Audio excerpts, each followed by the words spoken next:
आप देख रहे हैं इंडिया टाउन न्यूज, भारत की बात। नमस्कार, जय जोहार। आप देख रहे हैं इंडिया टाउन न्यूज और मैं हूं आपके साथ सुरभि शुक्ला। स्वागत है आपका हमारे खास बुलेटिन राजधानी सरकारधानी में, जहां हम आपको छत्तीसगढ़ की महत्वपूर्ण खबरों से रूबरू कराएंगे। तो चलिए बुलेटिन की शुरुआत करते हैं, लेकिन उससे पहले एक नजर आज की हेडलाइंस पर। छत्तीसगढ़ मोतियाबिंद सर्जरी, 9 लोगों की आंखों में परेशानी, जांच के दिए आदेश।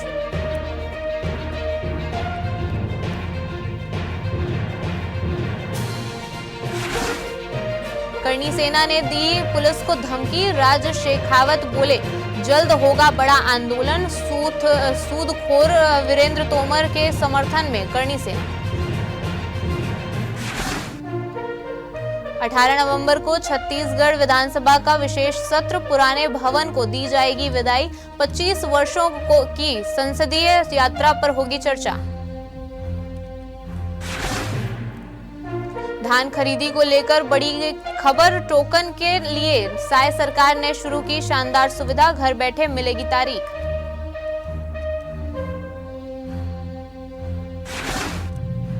अचानक भाजपा कार्यालय पहुंचे साय सरकार के 6 मंत्री, क्षेत्रीय संगठन महामंत्री ने कई मुद्दों पर की चर्चा।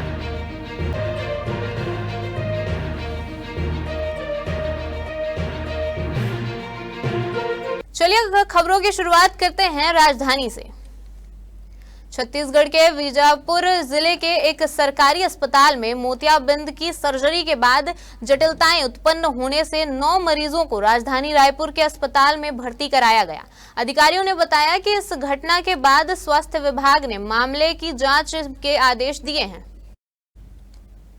अधिकारियों ने बताया कि 24 अक्टूबर को बीजापुर जिला अस्पताल में 14 लोगों की मोतियाबिंद की सर्जरी हुई थी। बीते दिनों जब वे जांच के लिए जिला अस्पताल गए, तब उनमें से 9 को आंख में संक्रमण जैसी जटिलताएं पाई गई। इसके बाद उन्हें रायपुर भेज दिया गया। उन्होंने बताया कि घटना के सामने आने के बाद राज्य की स्वास्थ्य सेवाओं की आयुक्त सह निर्देशक डॉक्टर प्रियंका शुक्ला ने घटना की जांच के लिए 3 सदस्यीय जांच समिति का गठन किया। सूदखोर वीरेंद्र तोमर को लंबे वक्त के बाद रायपुर पुलिस ने पिछले दिनों ग्वालियर से हिरासत में लिया था। सूदखोरी, ब्लैकमेलिंग, जमीन हथियाने, मारपीट, हत्या और दुष्कर्म जैसे गंभीर अपराधों से जुड़े अलग अलग धाराओं के तहत मामला दर्ज होने के बाद से वह फरार था और पुलिस लगातार उसकी तलाश में जुटी हुई थी। गिरफ्तारी के बाद पुलिस ने वीरेंद्र तोमर का उसी इलाके में जुलूस भी निकाला था जिस इलाके में उसकी धमक थी। इस दौरान वह काली बनियान में दिखाई दिया था। एक फोटो में वह थाना परिसर में दुबका हुआ नजर आ रहा था। बहरहाल इस बीच करणी सेना सूदखोर वीरेंद्र तोमर के समर्थन में उतर आई है। क्षत्रिय करणी सेना के संस्थापक और राष्ट्रीय अध्यक्ष राज शेखावत ने सोशल मीडिया पर वीडियो जारी करते हुए दावा किया है कि सूदखोर वीरेंद्र तोमर के साथ पुलिस ने अमानवीय व्यवहार किया है। शेखावत ने पुलिस को धमकी भी दी है और रायपुर में बड़े आंदोलन की बात भी कही है। छत्तीसगढ़ विधानसभा में 18 नवंबर को 1 दिवसीय विशेष सत्र आयोजित किया जा रहा है। यह सत्र इसलिए खास होगा क्योंकि इसमें 25 साल की विधानसभा यात्रा पर विशेष चर्चा की जाएगी। आपको बता दें कि यह सत्र पुराने विधानसभा भवन की अंतिम कार्यवाही के रूप में आयोजित होगी, यानी इस दिन के बाद विधानसभा की कार्यवाही पूरी तरह नए भवन में शिफ्ट हो जाएगी। विधानसभा सचिवालय के अनुसार यह सत्र सुबह 11 बजे से शुरू होगा और पूरे दिन चलेगा। इसमें छत्तीसगढ़ के गठन के बाद से अब तक की विधानसभा की उपलब्धियों, नीतिगत निर्णयों और जन कल्याणकारी विधेयकों पर चर्चा की जाएगी। वरिष्ठ विधायकों को अपने संसदीय अनुभव और संस्मरण साझा करने का विशेष अवसर मिलेगा।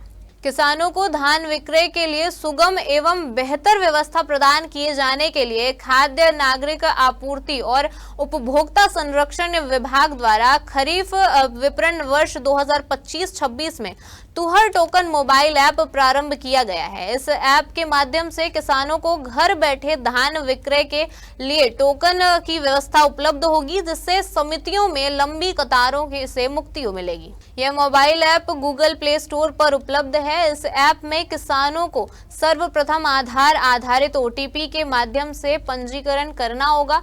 किसान प्रतिदिन सुबह 8 बजे से इस ऐप के माध्यम से टोकन के लिए आवेदन कर सकेंगे। छत्तीसगढ़ की खाद्य सचिव रीना बाबा साहेब कंगाले ने जानकारी दी कि धान खरीदी प्रक्रिया में पारदर्शिता और सुविधा को ध्यान में रखते हुए सीमांत कृषक को अधिकतम 2 टोकन और दीर्घ कृषि को अधिकतम 3 टोकन प्रदान किए जाएंगे। नया टोकन बनाने के लिए समय सीमा रविवार से शुक्रवार तक निर्धारित की गई है। साय सरकार के कई मंत्री एकाएक छत्तीसगढ़ भाजपा के प्रदेश मुख्यालय पहुंचे। इनमें डिप्टी CM अरुण साव, मंत्री राम विचार नेताम, दयाल दास बघेल, राजेश अग्रवाल, टंकराम वर्मा और गुरु खुशवंत साहेब शामिल थे। बताया जा रहा है कि क्षेत्रीय संगठन महामंत्री अजय जामवाल उनमें 1-to-1 चर्चा की। इस दौरान बीजेपी संगठन महामंत्री पवन साय भी मौजूद रहे। सभी मंत्रियों ने बीजेपी कार्यालय पहुंचने का अलग अलग कारण बताया। मुलाकात के बाद बाहर निकले मंत्री राजेश अग्रवाल ने कहा कि मतदाता पुनरीक्षण, धान खरीदी समेत अन्य विषयों पर चर्चा हुई है। अंबिकापुर की सड़कों को लेकर क्षेत्रीय संगठन महामंत्री अजय जामवाल ने असंतोष जताया है, लेकिन अब जल्द निर्माण शुरू होगा। बरसात बंद हो गई है, इसके बाद सड़क निर्माण शुरू करेंगे।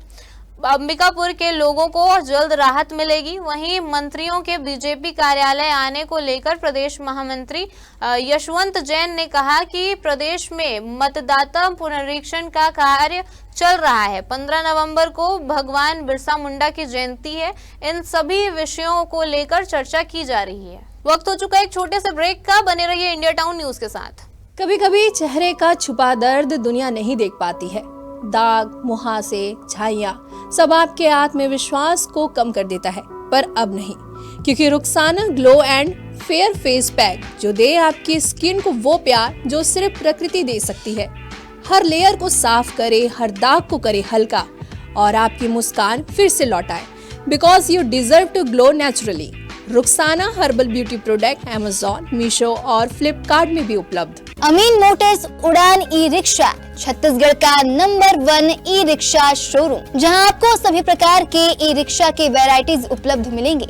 हमारा ई-रिक्शा काफी मजबूत है और ये सालों साल चलता है, तो आज ही घर ले आइए RTO इंश्योरेंस के साथ। हमारा पता है अमीन मोटर्स, प्यारेलाल चौक, GE रोड, न्यायालय के पास, राजनांदगांव। 9827174038 7724047008। ब्रेक के बाद आपका स्वागत है हमारे बुलेटिन में। आयुष्मान भारत प्रधानमंत्री जन आरोग्य योजना में अनियमितता के कारण स्वास्थ्य विभाग ने शंकर नगर रायपुर स्थित वरदान हॉस्पिटल का पंजीयन 3 माह के लिए निरस्त कर दिया है। इसके अलावा 8 अन्य हॉस्पिटलों पर भी कार्रवाई की गई है। 7 हॉस्पिटलों का 3-3 माह के लिए पंजीयन निरस्त किया गया है। Shri Govind hospital, Zainab mention, millennium plaza road, Raipur का पंजीयन एक साल के लिए निरस्त किया गया है।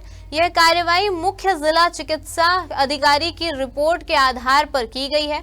जांच कमेटी की रिपोर्ट के आधार पर स्वास्थ्य विभाग से कार्रवाई के लिए अनुशंसा की गई है। छत्तीसगढ़ के तीव्र गति से विकसित होते लॉजिस्टिक्स सेक्टर में एक ऐतिहासिक मील का पत्थर स्थापित हुआ है।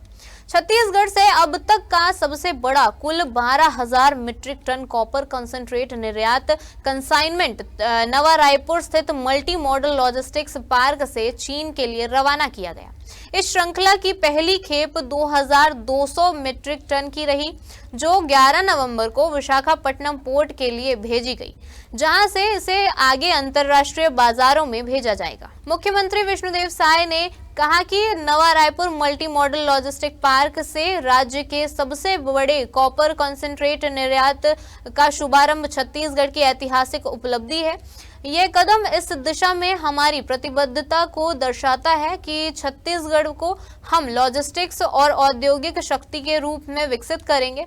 मुख्यमंत्री ने कहा कि नई राज्य लॉजिस्टिक्स नीति 2025 के माध्यम से सरकार कनेक्टिविटी बढ़ाने, निजी निवेश आकर्षित करने और बड़े पैमाने पर रोजगार सृजन पर केंद्रित है। उन्होंने कहा कि नीतिगत सुधार, रणनीति अवसंरचना और उद्योगों को के आत्मविश्वास के लिए इस समन्वय से छत्तीसगढ़ न केवल मध्य भारत को वैश्विक वैल्यू चेन से जोड़ रहा है, बल्कि लॉजिस्टिक्स आधारित विकास के नए युग को भी परिभाषित कर रहा है। केंद्रीय मूल्यांकन बोर्ड छत्तीसगढ़ ने कृषि भूमि के बाजार मूल्य निर्धारण के नियमों में संशोधन किए हैं। राज्य सरकार ने 25 साल पुराने गाइडलाइन नियमों में बड़ा बदलाव करते हुए कृषि डाइवर्टेड नजूल और आबादी की भूमि के लिए समान मूल्य निर्धारण की व्यवस्था लागू की है। पुराने नियमों में मौजूदा विसंगतियों को दूर भी किया गया है। 77 प्रावधानों को हटाकर अब सिर्फ 14 ही रखे गए हैं। नए नियमों में 2 फसली भूमि होने पर 25% वृद्धि, गैर परंपरागत फसलों पर 25% वृद्धि, नलकूप ट्यूबवेल होने पर उसकी अलग कीमत, बाउंड्री वॉल और फ्लिंट होने पर उसकी अलग कीमत वृद्धि करने जैसे प्रावधानों को हटा दिया गया है। अब कोई नया मोहल्ला, कॉलोनी या परियोजना विकसित हो तो उसके लिए विशेष रूप से गाइडलाइन दर का निर्धारण किया जाएगा। इसके लिए गाइडलाइन पुनरीक्षण के लिए प्रतीक्षा नहीं की जाएगी। दरअसल सीएम विष्णुदेव साय के दिशा निर्देश में पंजीयन मंत्री ओपी चौधरी ने विभाग के अधिकारियों को निर्देशित किया था कि जमीन के गाइडलाइन मूल्य निर्धारण संबंधित वर्तमान नियत अत्यंत जटिल और विरोधाभासी की जाए। छत्तीसगढ़ में 15 नवंबर से धान खरीदी की शुरुआत होने वाली है, लेकिन इसकी शुरुआत से पहले ही विपक्ष और सरकार के बीच सियासत तेज हो गई है। डिप्टी सीएम अरुण साव ने मीडिया से बातचीत के दौरान पूर्व सीएम भूपेश बघेल के दावों को खारिज करते हुए जमकर पलटवार किया है। उन्होंने कहा कि ठगने और लूटने वाली पार्टी कांग्रेस है। हमारी सरकार किसान हितैषी है और सभी वादों को पूरा कर रही है। बता दें कि पूर्व सीएम बघेल ने धान खरीदी को लेकर दावा किया है कि धरातल पर धान खरीदी की कोई तैयारी नहीं है।